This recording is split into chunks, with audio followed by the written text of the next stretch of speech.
आज मैं आपके बीच एक नए टॉपिक प्रीपोजिशन लेकर उपलब्ध हूँ। प्रीपोजिशन अंग्रेजी का एक बहुत ही इम्पॉर्टेंट चैप्टर है। इसके बिना प्रतियोगिता परीक्षा पास करना बेहद मुश्किल है, क्योंकि प्रतियोगिता परीक्षाओं में लगभग 10 to 15% क्वेश्चंस जो है वो प्रीपोजिशन पर डायरेक्टली और इनडायरेक्टली आधारित होते हैं। और प्रीपोजिशन के बारे में ऐसा कहा जाता है कि प्रीपोजिशन जो है बहुत परेशान करने वाली, डिस्टर्ब करने वाली सेक्शंस अंग्रेजी भाषा की होती है। तो मैंने सोचा कि बेसिक चीज़ों को बताने के बाद अब मैं आपको प्रीपोजिशन की बारीकियों से परिचय करवाऊँ। ऐसे तो ये चैप्टर बहुत बिग है, लेकिन मैं संक्षेप में प्रीपोजिशन के इसेंस को, मूल भाव को आपके बीच आज मैं बेहतरीन ढंग से लाऊंगा।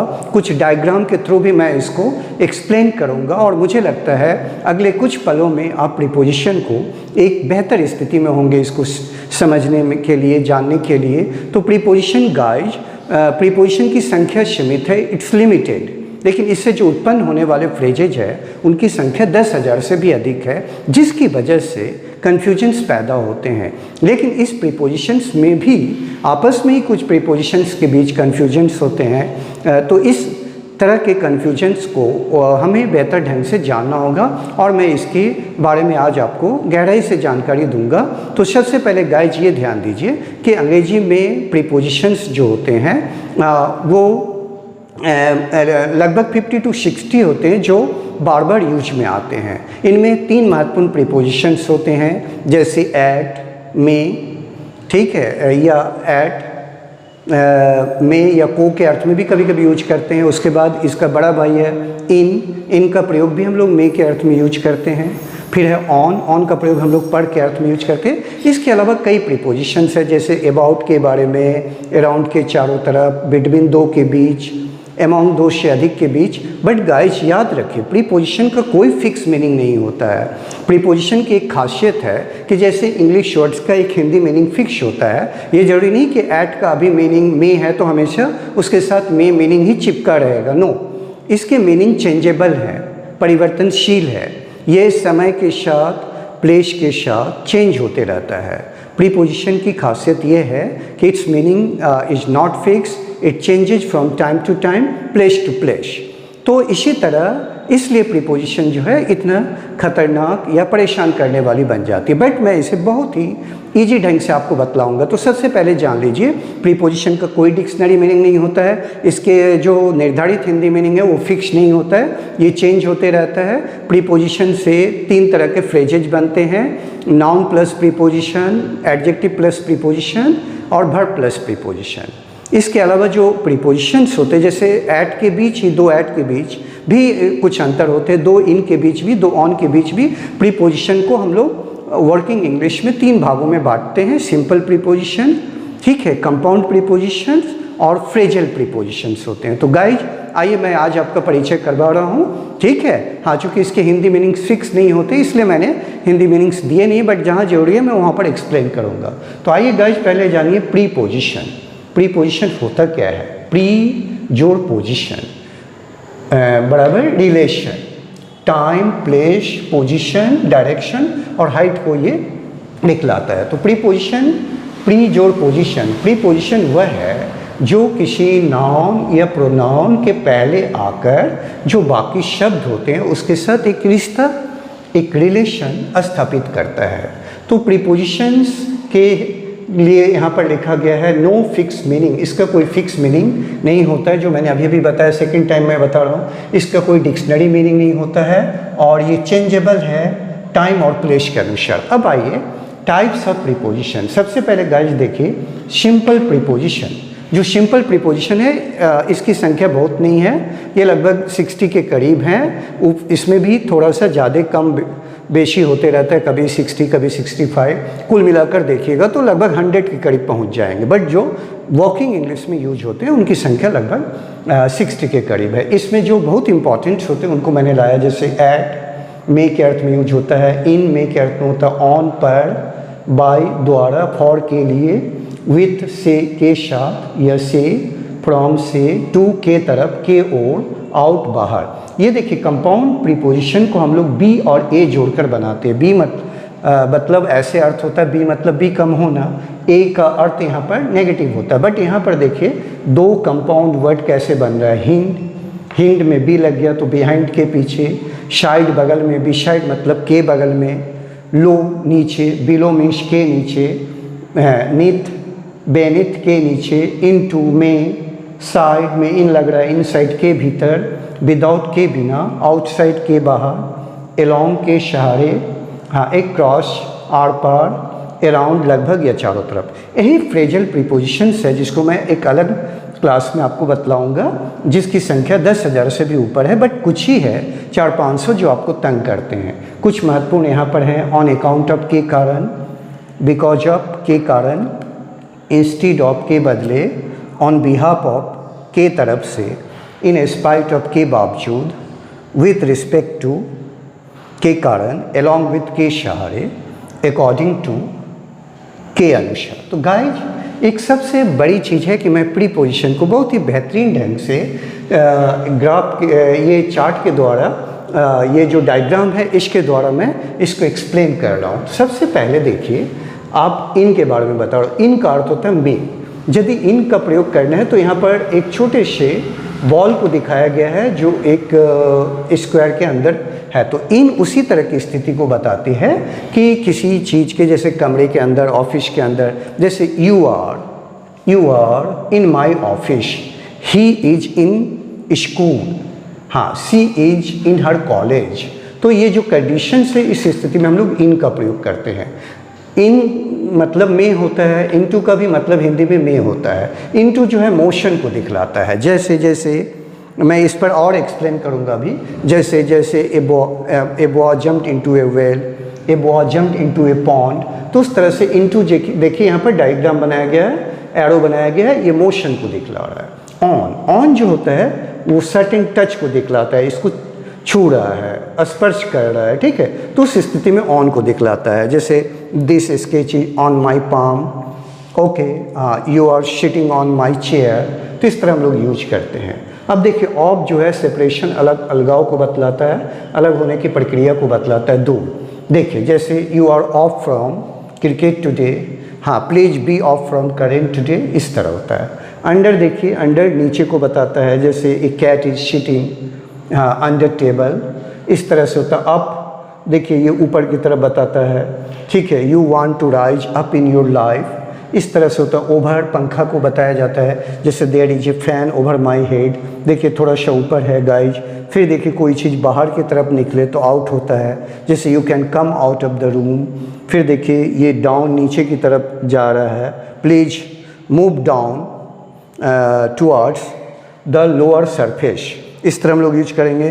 दो के बीच यूज करना हो तो बिटवीन का प्रयोग करते हैं। देखिए दो के बीच है, ये देखिए ये अराउंड चारों तरफ घूम रहा है, जैसे the earth moves around the sun, ठीक है, पृथ्वी सूर्य के चारों तरफ घूमती है। उसी तरह अराउंड मीन्स लगभग या चारों तरफ भी होता है, राउंड मतलब भी देखिए घूमना होता है, लगभग या चारों तरफ, और बिहाइंड मीन्स पीछे होता है। तो गाइज ये तो मतलब सिंपल प्रीपोजिशन, बट जो तंग करने वाले, परेशान करने वाले हैं वो यहाँ पर है। अंग्रेजी में ये हमेशा याद रखिएगा कि तीन ही प्रीपोजिशन सबसे महत्वपूर्ण होते हैं। हाँ ये तीन आप जान जाते हैं तो ऑटोमेटिक बहुत कुछ जान जाएंगे। फर्स्ट एट, में, इन में, ऑन पर, ये तीन आप कह सकते हैं ये हीरो प्रीपोजिशंस हैं, ठीक है। हाँ ये लीडिंग प्रीपोजिशंस है, they are leaders in the world of prepositions. Prepositions की दुनिया में ये तीनों लीडर्स होते हैं, इसलिए आप इन्हें अच्छी तरह से जानिए क्योंकि यही बाकी प्रीपोजिशंस को वर्चुअली लीड करते हैं। आइए सबसे पहले आइए एट, में। एट का प्रयोग हम लोग बेसिकली स्मॉल प्लेस और टाउन के लिए करते हैं, जैसे गाइज इजी में at Samastipur, at Darbhanga, at Bahadurpur, at Kashipur, at station road. जब कोई छोटा कस्बा हो, छोटा एरिया हो जहाँ पर आप रहते हो, या मान लीजिए जो छोटा सा एरिया हो, कोई गांव हो या कोई पर्टिकुलर एरिया हो, तो हम लोग उसके लिए एट का प्रयोग करते हैं, ठीक है। जैसे मैं बहादुरपुर में रहता हूँ तो आई लिव एट बहादुरपुर, जैसे आप काशीपुर में रहते हो लिव एट काशीपुर, ठीक है। आप रोसड़ा में रहते हो लिव एट रोसड़ा, हाँ वे दरभंगा में रहते हैं, they live at Darbhanga, we live at Samastipur. तो छोटे शहर के लिए, छोटे प्लेस के लिए हम लोग ऐट का प्रयोग करते हैं, बट ऐट के साथ ट्विन यूज होता है। हम लोग ऐट के साथ प्लेस के लिए भी इसका यूज करते हैं, और ऐट का प्रयोग point of time, point of time में क्या होना चाहिए, ओ क्लॉक AM सुबह का टाइम और PM दोपहर का टाइम को। जैसे देखिए एट 7 o'clock, इसको हम लोग पॉइंट ऑफ टाइम कहते हैं। एट 9 o'clock 9 बज रहा है, एट 6 AM 6 बज रहा है, एट 8 PM। तो एट का प्रयोग हमने गाइस देखा दो तरह से, स्मॉल प्लेस और small time. Small time means point of time, ठीक है। अब देखिए इसका बड़ा भाई है इन नंबर 2 में है मे। इनका प्रयोग हम लोग बिग टाउन कंट्री के लिए करेंगे, जैसे भारत की राजधानी इन दिल्ली। हाँ, many of my students live in Delhi, ठीक है। Mumbai is the biggest town of India. हाँ, some of my students also live in Mumbai. In India, हाँ, इन इंडिया, हाँ, we different kinds of the people live in India. India is our country. हाँ, America is our friend. हाँ, we find some of my students also in America, ठीक है। Russia is also our old friend, the friend of India. हाँ, we find lots of our engineers and doctors in Russia. बड़े समय के लिए भी हम लोग बिग टाइम का प्रयोग के लिए इन का प्रयोग करते हैं। जैसे छोटे समय के लिए एट, छोटे पॉइंट ऑफ टाइम के लिए एट, बड़े शहर के लिए इन, और बड़े समय के लिए इनकमिंग डेज, इनकमिंग मंथ्स के लिए इनका प्रयोग करते हैं। लेकिन इसमें ध्यान देना होगा गाइज, जैसे मान लीजिए मुंबई के पहले आपने इन लगाया, लेकिन यदि मुंबई की तुलना किसी शहर से किया जाए या किसी देश से किया जाए तो उस स्थिति में मुंबई छोटा हो जाता है। जैसे some of actors live at Mumbai in India, तो उस स्थिति में हम लोग एट का प्रयोग करेंगे। हाँ, some of good cricketers like Sachin, Virat Kohli live at Mumbai in India, तो इस तरह हम लोग यूज करते हैं। Some of my student live at Delhi in India, तो चूंकि इंडिया से कंपैरिजन हो रहा है तो इसलिए हम लोग मुंबई और दिल्ली के पहले भी एट का प्रयोग कर सकते हैं। जैसे आई लिव एट बहादुरपुर इन समस्तीपुर, अभी हमने समस्तीपुर के पहले एट लगाया, लेकिन जब ये दो चीज़ों के बीच कंपैरिजन हो रहा है तो हम लोग उस स्थिति में एट का प्रयोग समस्तीपुर में भी किए। I live at Samastipur in Bihar, I live at Delhi in India, तो दिल्ली के पहले भी एट लग जाएगा, तो इसको ध्यान रखिएगा। ऑन जो है टच को बताता है, कॉन्टैक्ट को।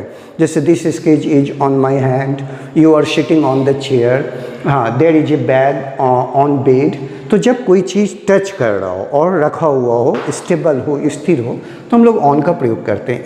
ऑन का प्रयोग हम लोग डे और डेट के लिए भी करते हैं, जैसे on Sunday, on Monday, on Tuesday, on Saturday, फिर जैसे ऑन 15 अगस्त, ऑन 26 जनवरी, और यहाँ पर मैंने ऑन 9 जनवरी भी लिखा है, विच इज़ माई बर्थडे, ठीक है। तो मैंने इसको भी लिख दिया है, ठीक है, ऑन 9। लेकिन गाइज ऑन का एक प्रयोग जो स्टूडेंट को सबसे ज़्यादा तंग करता है क्या है, on Sunday, on Monday, on 15 अगस्त होगा। लेकिन यदि ये सारे वर्ड्स आ जाए, एवरी, नेक्स्ट, लास्ट, तो फिर ऑन का प्रयोग नहीं होगा। संडे, ऑन संडे होगा बट ऑन लास्ट संडे नहीं होगा। ऑन मंडे होगा बट ऑन नेक्स्ट मंडे नहीं होगा। ऑन वेडनेसडे होगा बट ऑन एवरी वेडनेसडे नहीं होगा। तो हम लोग ऑन का प्रयोग नहीं करेंगे जब एवरी, लास्ट और नेक्स्ट होगा। तो गाइज अब मैं इसका second part, now I am going to teach the fourth with, WITH, with, she,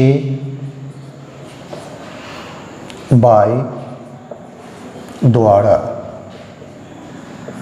हाँ, डिफरेंस विथ और बाय में ये है गाइज कि विथ का प्रयोग हम लोग विथ का प्रयोग जो है इंस्ट्रूमेंट्स के लिए करते हैं। इंस्ट्रूमेंट्स जो हमारे हाथ में कोई भी चीज़ हो उसको हम लोग इंस्ट्रूमेंट की तरह से जानेंगे। जैसे देखिए, हाँ, इजी में देखिए, विथ, हाँ, ए पेन, विथ ए पेन, फिर पेंसिल, हाँ, फिर मार्कर, हाँ, फिर देखिए, हाँ, स्पून, चम्मच, स्पून, हाँ, उसके बाद देखिए स्पून हो गया गाइज। हाँ, उसके बाद नाइफ का भी प्रयोग हम लोग करते हैं। नाइफ, हाँ ETC हो गया गाइज। हाँ जैसे देखिए I write with a black marker. तो गाइज कोई भी चीज़ यदि हैंड में हो, चाहे वो पेन हो, पेंसिल हो, या हैमर हो, हथौड़ा, नाइफ हो, या कोई भी चीज़ हो, टच करना चाहिए हाथ में, तो फिर उस स्थिति में विथ का अर्थ से होता है। और यही बाय का प्रयोग हम लोग किस सेंस में करेंगे? बाय जो होता है ये एजेंट के लिए होता है, एन एजेंट, लेकिन कब? पैसिव वॉइस में। जब हम पैसिव वॉइस में प्रयोग करेंगे गाइज, तो फिर हाँ हम लोग इस एन एजेंट का प्रयोग के लिए हम लोग बाय का प्रयोग करेंगे। जैसे English is learnt by Kansas students,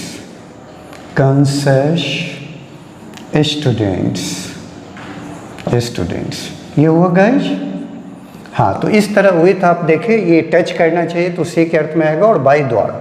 अब नंबर 5 देखिए गाइज, नंबर 5 में होगा फ्रॉम, ये अलग होने की प्रक्रिया को बतलाता है, और टू के तरफ, हाँ ये दिशा को बतलाता है। ठीक है गाइज, ये देखिए फ्रॉम जो होता है, फ्रॉम ये सेपरेशन को बता रहा है, सेपरेशन, हाँ सेपरेशन को बतलाता है, और टू जो है ये डायरेक्शन को बतलाता है,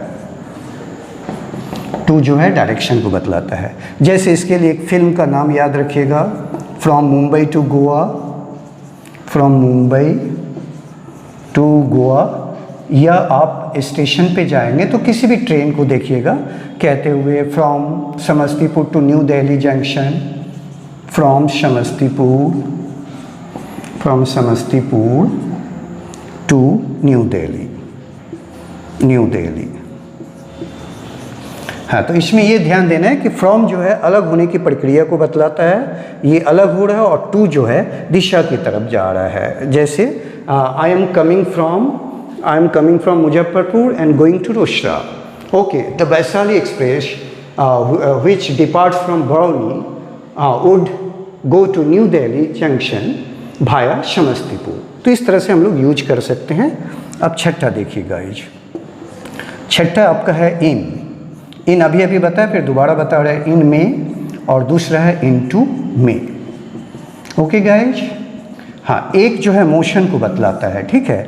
इन जो है स्टेबल कंडीशन को बताता है, ए स्टेबल कंडीशन अभी हमने शुरू में भी जिक्र किया था। जैसे इजी में हाँ इन ऑफिस, फिर इन कॉलेज, हाँ या इन स्कूल ETC। ठीक है, एक जगह आप हैं, बहुत फिक्स नहीं है, बट एक सर्टेन कंडीशन में है, जो मैंने यहाँ ये बॉक्स में भी आपको बताया है। ये जो स्पेयर है, ये देखिए, ये इसके अंदर बंद है। अब देखिए इनटू जो होता है गाइज, इनटू जो होते हैं, इनटू, ठीक है, इनटू ये मोशन को दिखलाते हैं, मोशन, गति। इसके लिए आपको एक सेंटेंस जानना होगा, ए cat jumped, JUMPD, jumped into a well।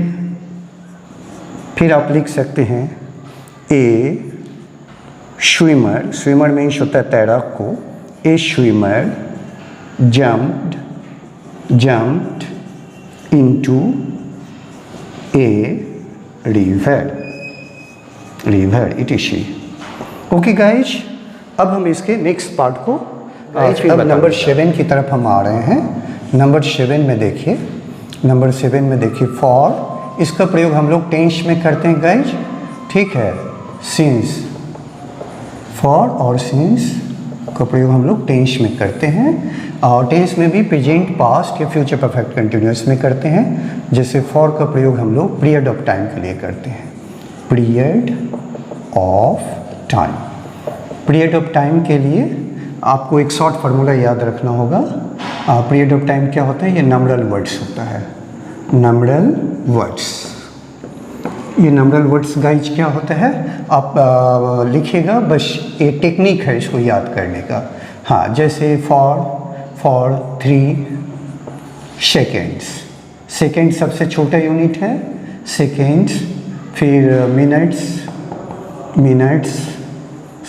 से बड़ा आवर्स, डेज, मंथ्स, ईयर्स। हाँ, इसी में आप 3, 4, 5 जो भी लगाएंगे, बट ये वर्ड लगा होगा सेकेंड, मिनट्स, आवर्स, तो फिर हम लोग फॉर का प्रयोग करेंगे। जैसे I have been playing for 2 hours, you have been learning English for last 2 months, you have been working hard for last 5 years। तो इस तरह से हम लोग यूज करते हैं। सिंस का प्रयोग क्या होगा, सिंस का प्रयोग एग्जैक्टली पॉइंट ऑफ टाइम के लिए आ जाएगा, जिसका जिक्र अभी हमने किया था एट में। तो ये पॉइंट ऑफ टाइम यदि हो तो पॉइंट ऑफ टाइम में क्या होगा, हाँ, पॉइंट ऑफ टाइम में नैम होना चाहिए। नैम किस चीज़ का नैम, हाँ देखिए, नैम होना चाहिए डे का, मंथ का, हाँ, ईयर का, या AM या PM, हाँ, AM PM जो टाइम के लिए हम लोग यूज करते, या हाँ, इन सबों के साथ वर्ड लास्ट लगा है तो हम लोग यूज करते, जैसे लास्ट संडे, ठीक है, हाँ, लास्ट फरवरी, हाँ, उसके बाद हम लोग यूज करेंगे सिंस लगा दीजिए, हाँ, सिंस, हाँ, ओ क्लॉक भी आता है, ओ क्लॉक भी लिख लीजिए, ओ क्लॉक, हाँ, since 7 o'clock, since 7 o'clock, since 5 PM, हाँ, सिंस 6 AM, इस तरह भी हम लोग गाइज यूज करते, ईटी से लगाइए। अब आइए 8वां देखिए, 8वां है OF, ऑफ, का, के, की। ये रिलेशन बतलाने के लिए का, के, की के अर्थ में हम लोग यूज करते हैं, और ये ऑफ जो है ये अलग होने की प्रक्रिया को बतलाता है, ठीक है।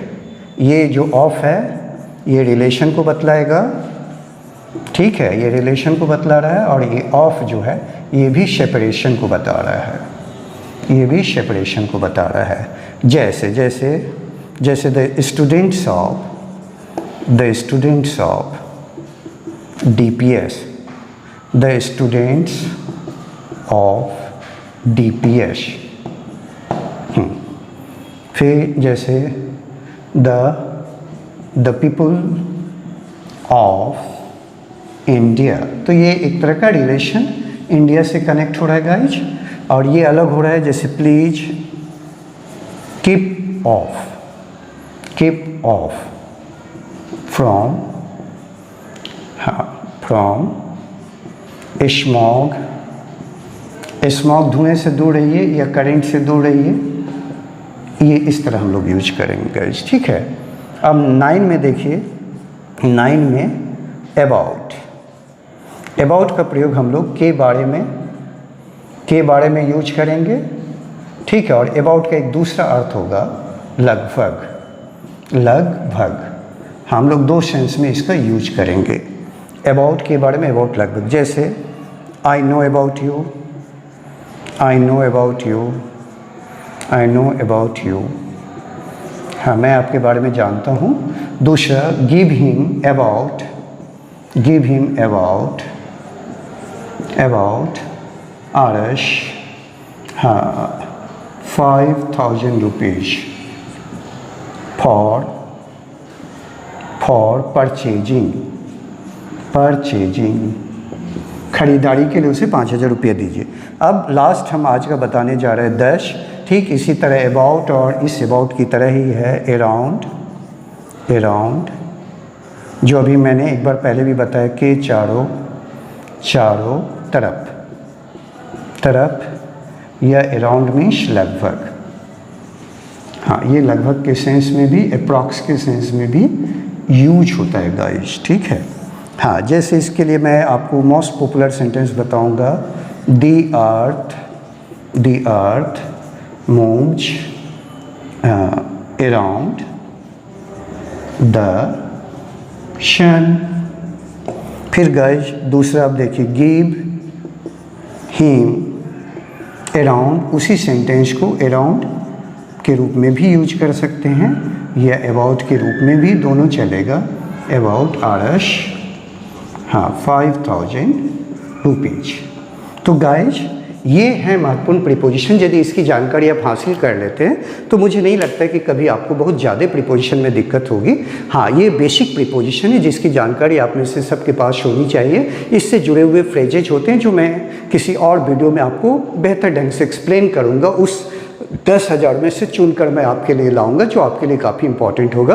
तो मेरे वीडियो को कई बार देखिएगा, 2-3 बार देखिएगा, तब जाकर मुझे लगता है प्रीपोजिशन आपके लिए दिक्कत नहीं होगी, क्योंकि यही कुछ प्रीपोजिशंस है जो आपस में ही डिफरेंसेज एंड कन्फ्यूजन पैदा करते हैं। मुझे लगता है कि मेरे एडिटर्स चॉइस वीडियो के बाद आप इस वीडियो को ज़्यादा बेहतर ढंग से पसंद करेंगे, क्योंकि ये सबका आकीज हील होता है, वीक एरियाज होते हैं। बहुत सारे अच्छे स्टूडेंट्स पढ़ने में होते हैं, बट वो प्रीपोजिशंस कौन कहाँ पर इन, एट, अप, फॉर आएगा, इसको लेकर कहीं ना कहीं कन्फ्यूजन होता है। तो मैं बेसिक चीज़ों को आज आपके बीच लाने का प्रयास किया हूँ जिसके अंदर कुछ कन्फ्यूजन्स छुपे हुए हैं, और इस चीज़ को और आप बेहतर करेंगे जब मेरे वीडियो को 2-3 बार देख लेंगे। फिर मैं नए वीडियो के साथ आपके बीच और डिटेल्स में आऊँगा। Okay guys, bye bye, take care, okay.